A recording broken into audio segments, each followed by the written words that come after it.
আসসালামু আলাইকুম। আজকে বানাবো মটর পনির।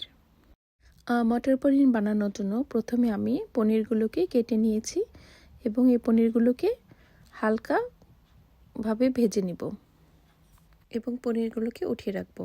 এবং এখানে সে একই পাত্রে দিয়ে দেব আস্ত জিরা, এখন দিয়ে দিচ্ছি পেঁয়াজ কুচি, সেই সাথে আদা রসুন বাটা এবং দিয়ে দিব গুঁড়ো মশলাগুলো।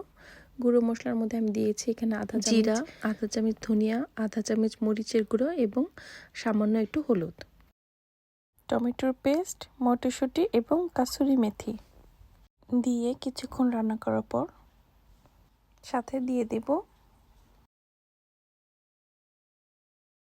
ভেজে রাখা পনিরগুলোকে, দিয়ে দিব স্বাদ মতো লবণ। সব কিছু একসাথে কিছুক্ষণ রান্না করার পর এই যে তৈরি হয়ে গেল আমাদের মজাদার মটর পনির।